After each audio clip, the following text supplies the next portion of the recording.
दोस्तों स्वागत है आपका बिहार न्यूज में। दोस्तों मैं हूं फिरदौस गनी और आप देख रहे हैं केडीबी लाइव।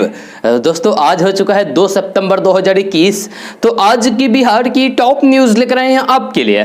दोस्तों वीडियो स्टार्ट करने से पहले आपसे एक रिक्वेस्ट है, अगर आप नए आए इस चैनल पर तो फिर इस चैनल को सब्सक्राइब करके बेल आइकन को भी प्रेस कर दीजिए और साथ में वीडियो को लाइक कर दीजिए, अपने दोस्तों के साथ शेयर भी कीजिए।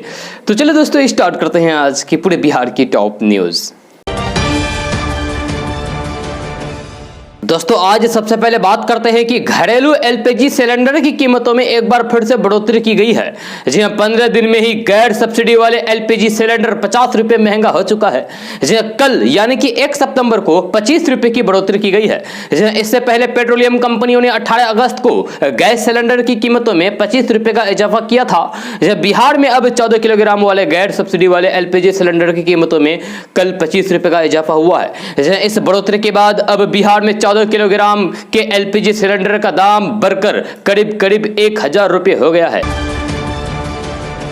दोस्तों बिहार में बाढ़ से हालात लगातार बिगड़ते ही जा रहे हैं। जहां पूर्वी चंपारण, पश्चिमी चंपारण, गोपालगंज, शिवहर, सीतामढ़ी, कटिहार, मुजफ्फरपुर, दरभंगा समेत कई जिले बाढ़ से प्रभावित हैं। इसी बीच समस्तीपुर दरभंगा रेलखंड के हाई घाट स्टेशन के पुल संख्या 16 पर बाढ़ का पानी आने से अगले आदेश तक रेल परिचालन बंद कर दिया गया है। बागमती नदी के बाढ़ का पानी पुल के गार्डर को छूने लगा है, जिसके कारण रेल परिचालन बंद करने का फैसला किया गया है और कुछ पैसेंजर ट्रेनों को रद्द किया गया है। वहीं कुछ ट्रेनों के रूट्स को डायवर्ट कर दिया गया है। इसके अलावा कुछ स्टेशनों का आंशिक समापन समस्तीपुर रेलवे स्टेशन पर किया गया है।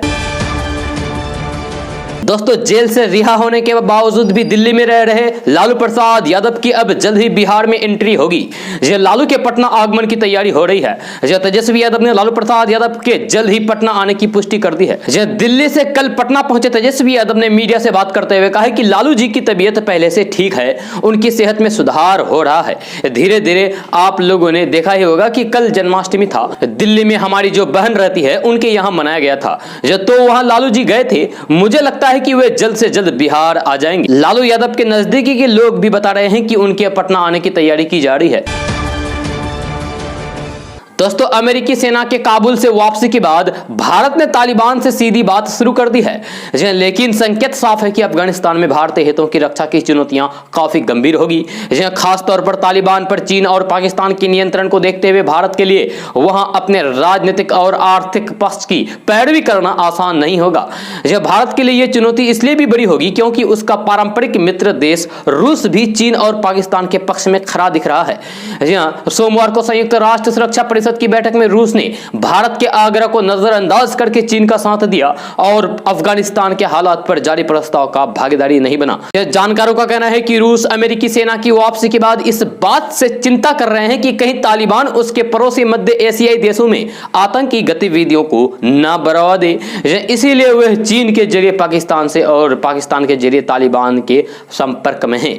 राजनीतिक विशेषज्ञ आने वाले दिनों में रूस, चीन, पाकिस्तान और अफगानिस्तान के बीच एक गठबंधन स्थापित होने की संभावना जता रहे हैं। इसमें भारत के संबंध सिर्फ रूस के साथ ठीक है। पीएम मोदी यानी कि प्रधानमंत्री नरेंद्र मोदी ने पिछले दिनों रूस के राष्ट्रपति व्लादिमीर पुतिन से 45 मिनट लंबी बातचीत की थी और दोनों देशों ने अफगानिस्तान पर अस्थायी संपर्क व्यवस्था स्थापित करने का फैसला किया है। हाल के महीनों में रूस यह साफ संकेत दे चुका है कि अफगानिस्तान के मुद्दे पर वह पाकिस्तान और चीन के साथ है। रूस की अगुवाई में अफगानिस्तान को लेकर कई शांति वार्ताओं में भारत को आमंत्रित भी नहीं किया गया है। यह भारत के लिए एक बहुत बड़ा झटका है। दोस्तों बिहार की विपक्षी पार्टी आरजेडी के प्रदेश अध्यक्ष जगदानंद सिंह ने आरजेडी की आपदा प्रबंधन प्रकोष्ठ की बैठक को संबोधित कर रहे थे। ऐसे में उन्होंने आरएसएस पर निशाना साधते हुए कहा कि तालिबान नाम नहीं, एक संस्कृति है। भारत में आरएसएस तालिबानी है। ये लोग दाढ़ी काटते हैं, चूड़ी बेचने वाले और पंक्चर बनाने वालों के साथ मारपीट करते हैं। उन्होंने कहा है कि इन सभी के खिलाफ आरजेडी सुप्रीमो लालू प्रसाद यादव ने लंबी लड़ाई लड़ी है और काफी संघर्ष किया है। दोस्तों, अमेरिकी शोध समूह द्वारा बुधवार को जारी एक रिपोर्ट के अनुसार वायु प्रदूषण से लगभग 40% भारतीयों की जिंदगी 9 साल से अधिक कम हो रही है। जहां शिकागो विश्वविद्यालय में एनर्जी पॉलिसी इंस्टीट्यूट द्वारा तैयार की गई रिपोर्ट में कहा गया है कि नई दिल्ली सहित मध्य पूर्वी और उत्तरी भारत के विशाल इलाकों में रहने वाले 480 मिलियन से अधिक लोग प्रदूषण के उच्च स्तर को झेलते हैं। जी हां, ईपीआईसी की रिपोर्ट में कहा गया है कि चिंताजनक रूप से भारत में वायु प्रदूषण के उच्च स्तर का भौगोलिक रूप से समय के साथ विस्तार हुआ है। जहां उदाहरण के लिए महाराष्ट्र और मध्य प्रदेश में हवा की गुणवत्ता काफी खराब हो गई है। दोस्तों, बिहार बोर्ड 11वीं में दाखिला लेने की अंतिम तारीख एक बार फिर से बढ़ा दी गई है। जी हां, बिहार बोर्ड ने वंचित अभ्यर्थियों को एडमिशन का एक और मौका दिया है। बोर्ड ने +2 स्कूलों और कॉलेजों में इंटर में एडमिशन के लिए फर्स्ट मेरिट लिस्ट के आधार पर एडमिशन की तिथि बढ़ा दी है। जी हां, अब लिस्ट में शामिल छात्र 4 सितंबर तक एडमिशन करवा सकते हैं। जी हां, इससे पहले एडमिशन की अंतिम तिथि 31 अगस्त थी, जो अब बढ़ाकर 4 सितंबर कर दी गई है। इससे पहले भी बोर्ड ने अंतिम तारीख को 24 अगस्त से बढ़ाकर 31 अगस्त किया था, जब बोर्ड ने सभी जिला शिक्षा पदाधिकारी और सभी प्राचार्य को डेट बढ़ाने जाने को लेकर पत्र भी जारी कर दिया है। दोस्तों, केंद्र सरकार ने असंगठित क्षेत्र में काम कर रहे मजदूरों के लिए एक पहल की है, जिसका नाम है ई श्रम कार्ड। ई श्रम कार्ड एक सरकारी पोर्टल है जहां असंगठित क्षेत्र में काम कर रहे लोगों को अपने बारे में रजिस्टर्ड करना है। इससे सरकार के पास इन वर्कर्स यानी कि इन मजदूरों का एक डाटा तैयार होगा और उनके लिए कई सारी योजनाएं शुरू होगी और योजनाओं का लाभ सीधे उन तक पहुंच जाएगा। इससे कोविड-19 जैसे किसी भी राष्ट्रीय संकट के समय डीपीटी के माध्यम से आर्थिक मदद सीधे कामगारों के बैंक खाते में पहुंचेगी। ऐसे में जानते हैं कि इस पोर्टल पर कौन कौन लोग किस तरीके से रजिस्टर्ड कर सकते हैं और इसका क्या क्या फायदा होने वाला है। तो आइए जानते हैं इस ई श्रम कार्ड से जुड़ी खास बातें जो आपके लिए जानना जरूरी है। दरअसल सरकार कोविड-19 जैसे किसी भी राष्ट्रीय संकट के समय में लोगों के खाते में सीधे पैसे भेजती है। अब सरकार इस पोर्टल पर रजिस्टर्ड लोगों के लिए कई योजनाएं लाएगी, जिससे इसका फायदा रजिस्टर्ड लोगों को मिलेगा। अगर आप भी मजदूर हैं यानी कि अगर आप भी असंगठित क्षेत्र में काम करते हैं और सरकार आपके लिए कोई योजना लाती है तो फिर आपको सीधा इसका फायदा मिल पाएगा। ईपीएफओ की ओर से ई श्रम पोर्टल को शेयर की गई जानकारी को लेकर कहा गया है कि इससे आर्थिक मदद सीधे खाते में पहुंच जाएगी। यह कार्ड बनवाने के बाद इन लोगों को सोशल सिक्योरिटी योजना का फायदा मिलेगा। सरकार असंगठित क्षेत्र के लिए जो भी योजना लेकर आएगी उसका सीधा सीधा फायदा इन कार्ड धारकों को दिया जाएगा, या जो भी योजना चल रही है उनका भी फायदा मिलने लगेगा। दोस्तों, आपने कई बार सुना होगा कि कभी भी मोबाइल को चार्ज में लगाकर बात ना करें। एक्सपर्ट भी लोगों को मोबाइल का इस्तेमाल चार्ज में लगाकर ना करने की सलाह देते हैं। इसके बावजूद भी लोग मोबाइल को चार्जिंग में लगाकर यूज करते हैं यानी कि इस्तेमाल करते हैं। ऐसे में हादसे भी होते हैं। जो मोबाइल से होने वाला ऐसा ही एक हादसा ब्राजील से सामने आया है। यहाँ एक लड़की की मौत चार्ज में लगे मोबाइल से बात करने के दौरान हो गई। ब्राजील के संताराम में रहने वाली राजदा फ्रेडी ओरिविलिया की मौत घर पर हो गई। जानकारी के मुताबिक राजदा अपने घर में फोन चार्ज पर लगाकर बात कर रही थी, तभी उसे जोर का झटका लग गया। इससे पहले कि कुछ समझ पाता राजद की इस दौरान मौत हो गई।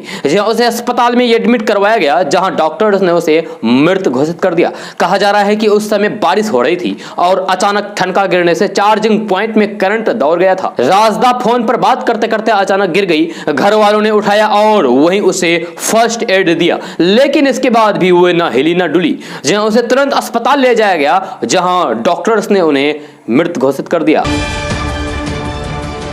दोस्तों, देश में आए दिन कई तरह के चौंकाने वाले मामले सामने आते रहते हैं। इस बीच बिहार की राजधानी पटना में एक पुलिसकर्मी द्वारा चाय बेचने वाले शख्स पर गर्म दूध फेंकने का केस सामने आया है। पटना के सिटी एसपी अमरीश राहुल ने बताया है कि इस केस में पुलिसकर्मी पर लगे आरोपों की तहकीकात की जा रही है। इस सिलसिले में एक वीडियो वायरल हो गया है। आरोप सिद्ध होने पर कार्रवाई की जाएगी। वही घटना के सिलसिले में बताया जाता है कि पटना के हरताली मोड़ के पास मौजूद पंत भवन के पास चाय की दुकान है, जहां श्री कृष्ण थाने की पुलिस बोलेरो से पहुंची। उसमें से 4-5 पुलिस वाले उतरे और चाय मांगी। इसके बाद सिगरेट देने को बोला। जब दुकानदार ने चाय और सिगरेट के रुपए देने की मांग की तो फिर पुलिस वाले भड़क गए। वहीं उनमें से 2 पुलिस वाले ने मासूम के चाचा को लाठी से पीट दिया। उसके बाद चूल्हे पर चढ़ी चाय की केतली को पैर से मार गिराया। गर्म केतली से दुकानदार के मासूम भतीजे के दोनों पांव पूर्ण रूप से जल गए हैं। बच्चा चिल्लाता रहा मगर पुलिस वालों पर इसका कोई प्रभाव नहीं हुआ। वे वहां से गाड़ी में बैठकर आराम से चले गए। वहीं इस घटना के सामने आने के बाद हर कोई पुलिस वालों की निंदा कर रहे हैं।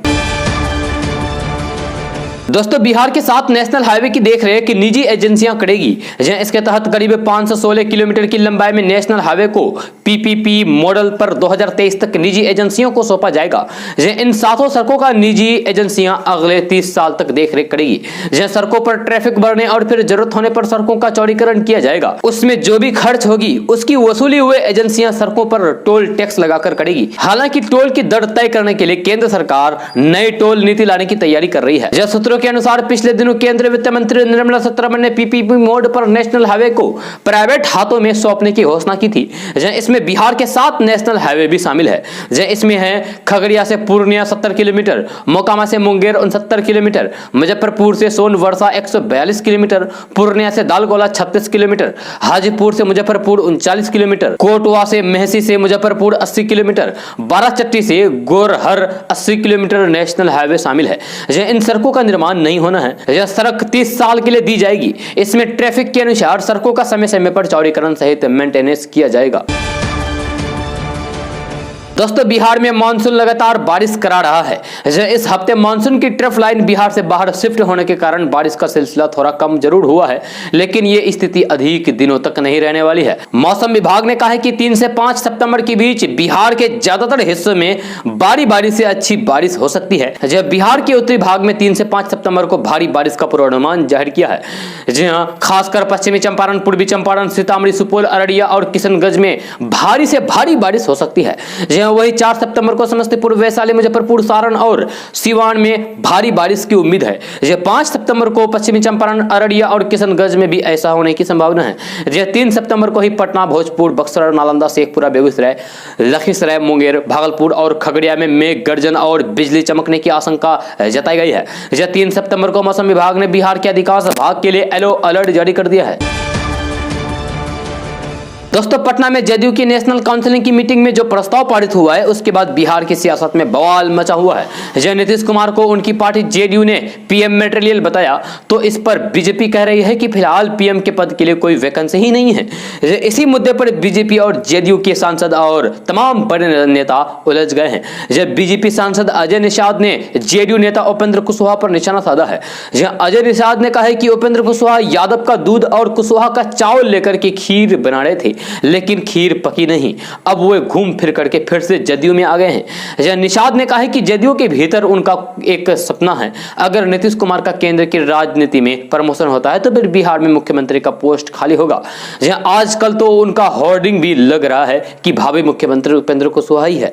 अजय निषाद ने उपेंद्र कुशवाहा से इस मुद्दे पर कहा है कि ना तो देश में प्रधानमंत्री का पद खाली है और ना ही बिहार में मुख्यमंत्री का पद खाली है। अजय निषाद ने कहा है कि ये सभी लोग जो ख्याली पुलाव पका रहे हैं उनसे दूर दूर तक कुछ भी नहीं होने वाला है। जी हां, उन्होंने आगे कहा है कि प्रधानमंत्री बनने के लिए बहुत मेहनत की जरूरत होती है, किसी एक स्टेट के नेतृत्व पर प्रधानमंत्री नहीं बना जा सकता। दोस्तों आरजेडी सुप्रीमो लालू प्रसाद यादव इन दिनों काफी सुर्खियां बटोर रहे हैं। जी हां, लालू यादव अपनी तबीयत को लेकर फिलहाल तो दिल्ली में हैं, लेकिन सोशल मीडिया के जरिए वे लगातार बिहार की जनताओं के नजदीक हैं। इसी बीच जन्माष्टमी के अवसर पर उनका कृष्ण अवतार में मूर्ति सोशल मीडिया पर काफी वायरल हो रहा है। इससे पहले कई बार लालू प्रसाद यादव के कार्टून बनाए गए हैं, लेकिन ये पहली बार है जब इस तरह की मूर्ति सोशल मीडिया पर वायरल हो रही है। आपको बता दें कि इस मूर्ति की तस्वीर सोशल मीडिया पर लालू के बड़े लाल तेज प्रताप यादव के द्वारा वायरल की गई है। इस तस्वीर को तेज प्रताप यादव ने अपने फेसबुक पेज सेकंड लालू तेज प्रताप पर पोस्ट की है। वहीं लालू की इस मूर्ति वाली तस्वीर को फेसबुक पर सबसे पहले राघोपुर के ही रहने वाले सुनील यादव का नाम के अकाउंट से डाली गई है। ये मूर्ति हूबहू लालू यादव के जैसे ही बनाया गया है। इस मूर्ति में लालू यादव एक हाथ में चक्र लिए हुए हैं तो दूसरे हाथ में बांसुरी। इतना ही नहीं, इस मूर्ति में लालू यादव अपने पसंदीदा ड्रेस कुर्ता पायजामा में भी है और उनके गले में 3 माला है। लालू प्रसाद यादव पैर पर पैर चढ़ा करके अपने अंदाज में बैठे हैं। इसके साथ ही इस पोस्ट में लिखा गया है कि मेरा एक ही धर्म है और वे बड़े साहब लालू जी की विचारधारा को उन्हीं के अंदाज में जन जन तक पहुंचाना। दोस्तों तालिबान के अफगानिस्तान पर कब्जा कर लेने के बाद भारत में अधिकारी के तौर पर तालिबान से बातचीत की है। जी हां, भारत और तालिबान की बातचीत पर विपक्ष ने नाराजगी जताते हुए सरकार पर हमला बोला है। कांग्रेस प्रवक्ता अलका लंबा ने प्रधानमंत्री नरेंद्र मोदी पर हमला बोलते हुए कहा कि संघीय सरकार ने कंधार की यादें ताजा कर दी है। अलका लंबा ने अपने आधिकारिक ट्विटर हैंडल से नरेंद्र मोदी सरकार पर निशाना साधते हुए ट्वीट किया है कि मोदी सरकार की तालिबानियों से बातचीत कंधार की यादें ताजा कर दी है। कायर संघीय सरकार ने जल्द ही पाकिस्तानी आतंकियों के साथ भी कुछ यूं ही 56 इंच का फर्जी सीना बातचीत करते हुए दिखे तो फिर कोई बड़ी बात नहीं है। देश को अंधेरे और फिर धोखे में रखकर क्या हासिल करना चाहते हैं पीएम मोदी। अलका लंबा के इस ट्वीट पर कुछ लोगों ने अपनी प्रतिक्रिया भी दी है। एक ट्विटर यूजर ने लिखा है कि मोदी जी की सोच भी तालिबानियों से मिलती है। एक ट्विटर यूजर लिखते हैं कि ये जो दिखावा करते हैं वे असल में है नहीं, इनकी कथनी और करने में बहुत फर्क है।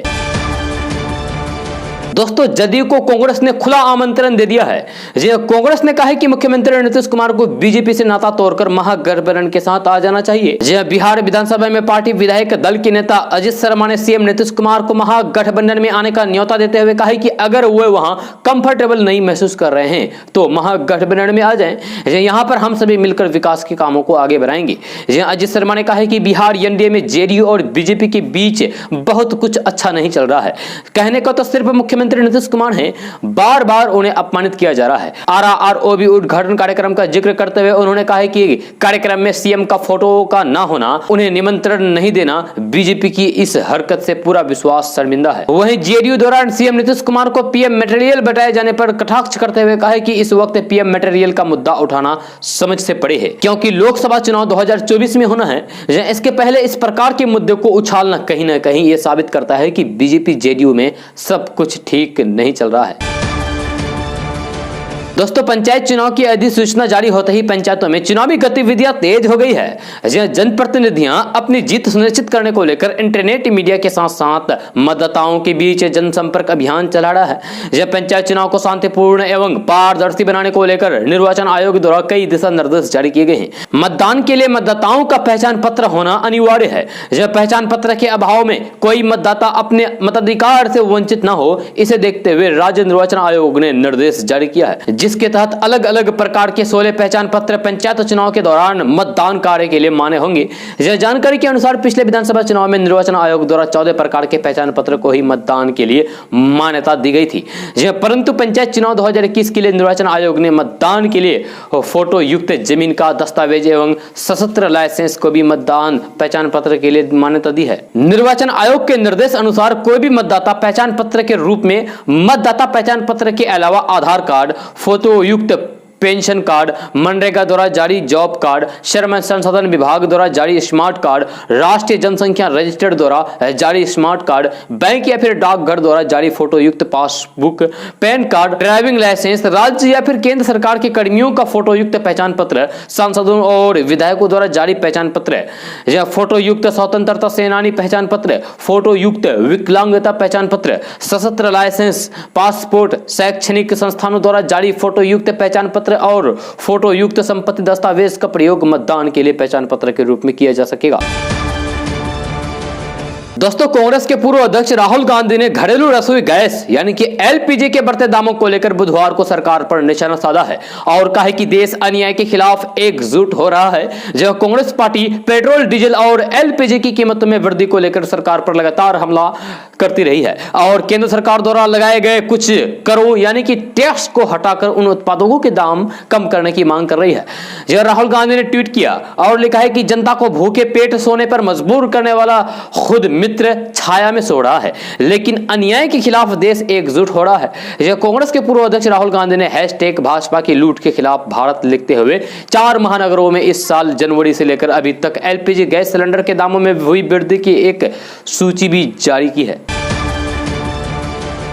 दोस्तों, बिहार में चल रहे हर घर नल जल योजना को बिहार लोक सेवाओं के अधिकार अधिनियम के दायरे में शामिल किया जाएगा। बिहार के मुख्यमंत्री नीतीश कुमार ने विभाग की समीक्षा के दौरान कहा है कि हर घर नल का जल योजना को बिहार लोक सेवाओं के अधिकार अधिनियम के दायरे में शामिल करें ताकि किसी प्रकार की समस्या होने पर लोगों को एक निश्चित समय सीमा के अंदर उसका समाधान हो सके। कोई भी इस योजना के लाभ से वंचित नहीं रहे। उन्होंने कहा है कि लोगों को इस बात के लिए प्रेरित करें कि पानी का दुरुपयोग नहीं करें, यह पर्यावरण के लिए भी नुकसानदायक है। जहां मुख्यमंत्री नीतीश कुमार ने समीक्षा के दौरान कई जरूरी दिशा निर्देश भी अधिकारियों को दिया। भारत हिंदू राष्ट्र है, हिंदू राष्ट्र था और हिंदू राष्ट्र रहेगा, क्योंकि यहाँ की मूल प्रजा हिंदू है। भारत का धर्मनिरपेक्ष देश होना ही सबूत है कि ये हिंदू राष्ट्र है। सभी को आजादी है कि वे अपने धर्म का पालन कर सके। यह हिंदुत्व है, अतः यह धर्मनिरपेक्ष देश है। जहां गुलामी है वहां धर्मनिरपेक्षता नहीं है। ये बातें हम नहीं बल्कि विश्व हिंदू परिषद के केंद्रीय परन्यास सह पूर्व राष्ट्रीय उपाध्यक्ष जगन्नाथ शाही ने ये बातें बिलवोरी धर्मशाला में विश्व हिंदू परिषद के 97वें स्थापना दिवस के समारोह में कही है। उन्होंने कहा है कि 1947 में हमें एक नष्ट भारतवर्ष मिला, आज सुखद परिस्थिति है। विश्व हिंदू परिषद ने समस्या से लड़ने की सामर्थ्य पैदा की। इन परिस्थितियों से निपटने में विश्व हिंदू परिषद जैसे संगठनों की तलवार मौजूद है। भारत बदला है, इसके मूल में राष्ट्रीय स्वयंसेवक संघ यानी कि आरएसएस की प्रेरणा है। जी हाँ, ये विश्व हिंदू परिषद ने कहा है। दोस्तों, उत्तराखंड में भाजपा के आपदा प्रबंधन मंत्री डॉक्टर धन सिंह रावत का एक बयान जमकर वायरल हो रहा है सोशल मीडिया में। इसमें मंत्री जी ये कहते दिखाई दे रहे हैं कि एक ऐसा ऐप आ रहा है, यानी कि एप्लीकेशन आ रहा है, जिससे बारिश को कम ज्यादा या फिर आगे पीछे भी कर सकते हैं। यही नहीं, वीडियो में मंत्री जी ये भी कहते सुनाई दे रहे हैं कि वे सरकार को इस ऐप के बारे में प्रेजेंटेशन दिलवाने वाले हैं। यदि सरकार अनुमति देगी तो ये ऐप बनाकर बारिश को नियंत्रण किया जाएगा। हालांकि उन्होंने ये भी दावा किया है कि ये ऐप IIT रुड़की के सहयोग से बनाया जा रहा है। वहीं सोशल मीडिया पर लोग उनके दावे का जमकर मजाक उड़ा रहे हैं। तो एक ऐसा ऐप भी आ रहा है कि जो कह रहे हैं कि अगर कहीं पे ज्यादा बारिश होती है तो बारिश को थोड़ा आगे पीछे को कम ज्यादा कर सकते हैं। तो ये जो भारत सरकार को मैं उस प्रेजेंटेशन को दिखाने वाला हूँ, और भारत सरकार अगर उसमें अनुमति दे देती है तो मुझे लगता है कि कई राज्यों के लिए वो भी बहुत अच्छा हो सकता है। दोस्तों, बिहार के पूर्व मुख्यमंत्री और आरजेडी सुप्रीमो लालू प्रसाद यादव की पत्नी राबड़ी देवी ने बिहार की जनता को बधाई दी है। जहां राबड़ी देवी ने ट्वीट करते हुए बधाई दी है। उन्होंने रसोई गैस सिलेंडर की कीमत लगभग 1000 रुपए होने पर डबल इंजन सरकार में विश्वास जताने वाले बिहार की जनता को बधाई दी है। जहां राबड़ी देवी ने ट्वीट किया और लिखा है कि बिहार में रसोई गैस सिलेंडर की कीमत लगभग 1000 रुपए होने पर डबल इंजन की सरकार में विश्वास जताने वाले सभी लोगों को हार्दिक बधाई। महंगाई क्या अब डायन से इनकी बुआ बन गई है? आपको बता दूं कि कल से रसोई गैस के साथ कमर्शियल गैस सिलेंडर की कीमतों में भी बढ़ोतरी की गई है। दोस्तों, टोक्यो पैरालंपिक में भारतीय टीम अलग अलग स्पर्धाओं में लगातार बेहतर प्रदर्शन कर रही है। इस कड़ी में बिहार के लाल शरद कुमार ने हाई जंप की स्पर्धा में कांस्य पदक पर कब्जा कर लिया है। यह शरद कुमार मूल रूप से बिहार के मुजफ्फरपुर के मोतीपुर के निवासी है। यह शरद के पिता सुरेंद्र पेशे से किसान हैं, जबकि मां कुमकुन गृहिणी है और वे लोग पटना में स्थित आवास पर रहते हैं। यह शरद के मेडल जीतने के बाद से ही उनके माता पिता को लगातार बधाइयां मिल रही है। यह शरद की इस सफलता के बाद प्रधानमंत्री नरेंद्र मोदी और सीएम नीतीश कुमार ने बधाई दी है। जब प्रधानमंत्री नरेंद्र मोदी ने ट्वीट करते हुए लिखा है कि ऊंची और ऊंची उड़ान, भारत को उनके कारनामे पर गर्व है। शरद कुमार ने कांस्य पदक जीतकर हर भारतीय के चेहरे पर मुस्कान ला दी है। उनका जीवन कई लोगों को प्रेरित करेगी, उन्हें बधाई। जबकि बिहार के मुख्यमंत्री नीतीश कुमार ने भी शरद कुमार को टोक्यो पैरालंपिक में कांस्य पदक जीतने पर बधाई और शुभकामनाएं दी है। जहां मुख्यमंत्री नीतीश कुमार ने ट्वीट करते हुए लिखा है कि बिहार के लाल शरद कुमार को टोक्यो पैरालंपिक 2020 की हाई जंप प्रतिस्पर्धा में भारत के लिए कांस्य पदक जीतने पर हार्दिक बधाई एवं शुभकामनाएं। मेरी कामना है कि वे ऐसे ही बिहार एवं देश का नाम रोशन करते रहें। दोस्तों, बिहार के वैशाली जिले में बाढ़ ने कुछ ऐसे हालात बना दिए हैं कि हर तरफ लाचारी की तस्वीर नजर आ रही है। जो वैशाली जिले के भगवानपुर, बेलसर और लालगंज के बड़े इलाके में बाढ़ के हालात ने सब कुछ डुबो करके रख दिया है। इसके खेत खलिहान और सड़कें डूब चुकी है। बाढ़ के पानी ने मकानों और लोगों के घरों के चारों तरफ घेरा डाल रखा है। लोगों का आरोप है कि सरकार ने इलाके में राहत का कोई भी इंतजाम नहीं किया है। ऐसे में सबसे मुश्किल खाने पीने को लेकर हो रही है। इस तरीके के हालातों ने बुजुर्गों और बूढ़ों के लिए मुश्किल खड़ी कर दी है। इसी इलाके में थोड़ी ही दूर पर दिल में टीस पैदा कर देने वाली एक तस्वीर दिखी। बाढ़ के बीच फंसी बूढ़ी औरत से जब हमने सवाल किया तो फिर बुजुर्ग महिला रोने लगी। बेबस इंदु से हाल पूछा गया तो वह फपक फपक कर रोने लगी और सवाल जवाब से पहले बस एक रोटी देने की गुजारिश करने लगी। 85 साल की इंदु देवी ने बताया है कि बाढ़ के पानी में घर, मकान, चूल्हा, चौका सब कुछ डूब गया है। खाने को कुछ भी नहीं है। कहते कहते इंदु देवी रोटी मांगने लगी। इंदु देवी ने पत्रकार पत्रकार से बात करते हुए कहा है कि जो दिक्कत है वे आप देख लीजिए, एक रोटी भी कोई नहीं दे रहा है,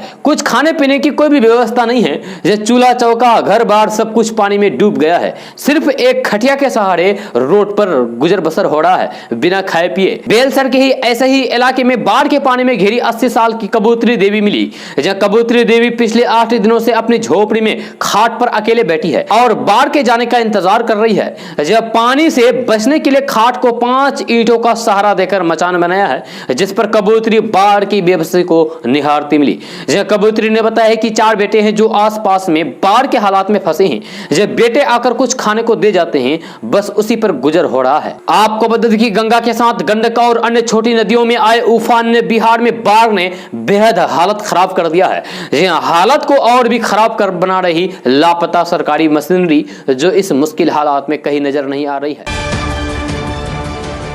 दोस्तों, कर्मचारियों को केंद्र सरकार जल्द ही खुशखबरी दे सकती है। यह कर्मचारियों की रिटायरमेंट की उम्र और पेंशन की राशि बढ़ाई जा सकती है।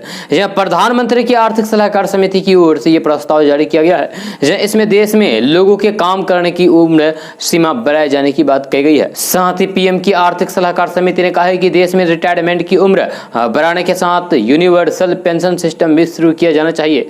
यह रिपोर्ट्स के अनुसार इस सुझाव के तहत कर्मचारियों को हर महीने कम से कम 2000 रुपए का पेंशन दिया जाना चाहिए। दोस्तों, बिहार में गोपालगंज में निगरानी विभाग की टीम ने बड़ी कार्रवाई की है। विजिलेंस की टीम ने कार्रवाई करते हुए घूस लेने के आरोप में राजस्व कर्मचारी को रंगे हाथों गिरफ्तार किया है। निगरानी विभाग की टीम ने यह कार्रवाई फुलवरिया के बथुआ बाजार में की है। आरोपी राजस्व कर्मी का नाम गोपालजीत सिंह है, जो फुलवरिया के बथुआ बाजार में राजस्व कर्मी है। दोस्तों, बिहार में सरकारी अफसरों के घरों पर छापों में बेहिसाब धन दौलत निकल रही है। जिन लोगों का कहना है कि भ्रष्टाचार सरेआम हो चुका है और सीएम पीएम तक का डर नहीं है। यह क्राइम, करप्शन और कम्युनलिज्म से किसी भी सूरत में समझौता नहीं करने का ऐलान करने वाला जदयू बीजेपी सरकार के मुख्यमंत्री नीतीश कुमार के बिहार में भ्रष्टाचार पर लगाम लगती नहीं दिख रही है। एक मामले की चर्चा थमती नहीं है कि दूसरा भ्रष्टाचारी सामने आ जाता है। यह इंडियन करप्शन सर्वे 2019 की रिपोर्ट में बिहार का स्थान दूसरा था। यहां 75% लोगों ने स्वीकार किया था कि उन्हें अपना काम करवाने के लिए रिश्वत देनी पड़ती थी। इनमें भी 50% लोगों ने तो यहां तक कहा है कि उन्हें काम करवाने के एवज में अधिकारियों को कई बार रिश्वत देनी पड़ी। यह रिश्वत लेने देने में एशिया अव्वल पुल निर्माण निगम लिमिटेड के एक इंजीनियर रविंद्र कुमार के ठिकानों से 1,43 लाख रुपए की नकदी और अन्य संपत्तियों के बरामदगी की चर्चा अभी चल रही थी कि दरभंगा में तैनात ग्रामीण विकास विभाग के इंजीनियर से 67 लाख रुपए नगद बरामद किए गए हैं। यह विजिलेंस की कार्रवाई की जद में आए रविंद्र कुमार बिहार के एक पूर्व मंत्री के रिश्ते में दामाद लगते हैं। यह बताया जाता है कि नकदी से संबंध में पूछताछ के दौरान अभियंता ने कहा है कि वर्तमान में जो माहौल है उसमें मजबूरन रुपए लेने पड़ते हैं। जब प्रखंड स्तर पर तैनात इंजीनियर से लेकर पटना तक कौन है जो रुपए नहीं ले रहा है, और जो रुपए नहीं ले रहा है क्या वह चैन से नौकरी कर पा रहा है? जब मुंह अगर खोल दिया जाए तो पटना तक विस्फोट हो जाएगा। जी हां, आपको बता दो कि इससे पहले मुजफ्फरपुर के जिला परिवहन पदाधिकारी यानी कि डीटीओ रजनीश लाल के यहां से नकदी और आभूषणों की बरामदगी काफी चर्चा में रही थी।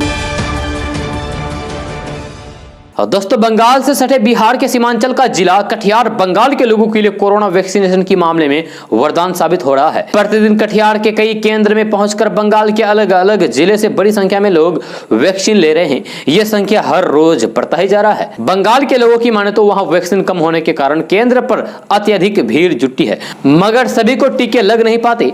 किसी किसी सेंटर पर बड़ी रकम की वसूली भी की जा रही है, जबकि देश में फ्री टीकाकरण की घोषणा पहले ही की जा चुकी है। बंगाल के निवासियों ने बताया है कि वहां के हालात इतने खराब है कि उन्हें वहां आकर टीका लेने से जरा भी गुरेज नहीं है। वहां के लोग ट्रेन से 100-150 किलोमीटर का सफर तय करके कटिहार आते हैं और वैक्सीन लगवाते हैं। दोस्तों, बिहार की राजधानी पटना से बड़ी खबर सामने आ रही है। ताजा रिपोर्ट के मुताबिक बिहार में जमीन बेचने वाले दलालों को सबक सिखाने के लिए बिहार सरकार जमीन की खरीद बिक्री प्रक्रिया को ऑनलाइन करने जा रही है। इसको लेकर तैयारियां शुरू हो गई है। खबर के अनुसार बिहार के सीमांचल मिथिलांचल पटना, गया, भागलपुर, दरभंगा समेत सभी जिलों में सरकारी वेबसाइट के जरिए जमीन की खरीद बिक्री होगी। जमीन के मालिक अब सरकारी वेबसाइट पर जमीन की जानकारी डालेंगे और खरीदार वहीं से जमीन को पसंद करके सीधे जमीन मालिक से जमीन की खरीदारी करेंगे। करेंगे। इस व्यवस्था के शुरू होने से बिचौलियों पर लगाम लग जाएगा, साथ ही साथ फर्जी जमीन बेचने वाले दलालों पर भी शिकंजा कसेगा। मीडिया रिपोर्ट्स के अनुसार राजस्व एवं भूमि सुधार विभाग ऑनलाइन जमीन खरीद बिक्री के प्रस्ताव को तैयार कर रहा है। आपको बता दें कि नई व्यवस्था में जमीन मालिक सरकारी पोर्टल पर उस जमीन की डिटेल्स डालेंगे जिस जमीन को वे बेचना चाहते हैं, और खरीदार जमीन मालिक से सीधे संपर्क करते हुए आसानी से जमीन की खरीदारी कर सकेंगे। बहुत जल्द बिहार में यह व्यवस्था लागू होगी।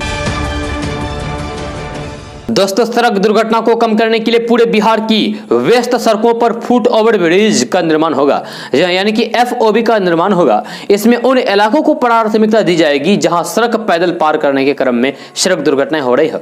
जहां भविष्य में उन स्थानों पर पैदल पार करने के दौरान सड़क दुर्घटना नहीं हो, इसके लिए मौजूदा वित्तीय वर्ष में ही FOB बनाने की शुरुआत कर दी जाएगी। दरअसल शहरी, अर्ध शहरी या फिर ग्रामीण इलाकों से स्टेट हाईवे, नेशनल हाईवे या फिर जिलों की अहम सड़कों को पार करने के क्रम में लोग सड़क दुर्घटनाओं के शिकार हो जा रहे हैं। यह तेज गति से गुजरने वाली गाड़ियों की रफ्तार के बीच लोगों को संतुलित बनाना मुश्किल हो रहा है। जब बीते दिनों हुई समीक्षा बैठक में पाया गया है कि गाड़ी से सफर करने वालों के साथ ही पैदल पार करने के क्रम में भी लोग काफी संख्या में सड़क दुर्घटना के शिकार हो रहे हैं। इससे जान माल का नुकसान भी हो रहा है। बिहार में कई ऐसे स्थान हैं, कई ऐसी जगह हैं जहां लोगों को सड़क पार करना मजबूरी है। ऐसे में नियमित अंतराल पर लोग सड़क दुर्घटना के शिकार हो रहे हैं। पैदल पार करने के क्रम में होने वाली सड़क दुर्घटनाओं को रोकने के लिए FOB बनेगा, यानी कि फुट ओवर ब्रिज बनेगा। इसके लिए परिवहन विभाग, पथ निर्माण विभाग, NHAI और ग्रामीण कार्य विभाग मिलकर एक सर्वे करेगा। दोस्तों, नेता प्रतिपक्ष तेजस्वी यादव कल ही पटना लौटे। वहीं वे इन दिनों लगातार बिहार की राजनीति में सक्रिय बने हुए हैं। जब पटना पहुंचते ही तेजस्वी यादव ने मुख्यमंत्री नीतीश कुमार पर जबरदस्त तंज कसा है। आपको बता दें कि फिलहाल सियासत में नीतीश कुमार के PM मटेरियल होने का मुद्दा काफी गरमाया हुआ है। वहीं इस मामले में उन्होंने CM नीतीश कुमार पर तंज कसते हुए उन्हें थका हुआ मुख्यमंत्री बता दिया है। मीडिया के सवालों पर उन्होंने कहा कि अब तो BJP ही तय करेगी कि 40 सीट वाले को PM मटेरियल योग्यता वाला मानेंगे या नहीं। वो तो थके हुए मुख्यमंत्री है। साथ ही उन्होंने मुख्यमंत्री नीतीश कुमार पर आरोप लगाते हुए कहा कि बिहार की दुर्दशा कर दी उन्होंने। जी हां, दूसरे और तीसरे नंबर की ही पार्टी ये डिसाइड करें। वहीं उन्होंने जातिगत जनगणना को लेकर भी अपनी प्रतिक्रिया दी है। दोस्तों, आज का न्यूज़ बस यहाँ तक। कैसा लगा जरूर अपना सुझाव दीजिएगा नीचे कमेंट बॉक्स में कमेंट करके। अगर आप नए आए इस चैनल पर तो फिर चैनल को सब्सक्राइब करके बेल आइकन को भी प्रेस कर दीजिए और साथ में वीडियो को लाइक कर दीजिए, अपने दोस्तों के साथ शेयर भी कीजिए। तो चलो दोस्तों, फिर मिलते हैं अगले वीडियो में। जय हिंद, जय बिहार।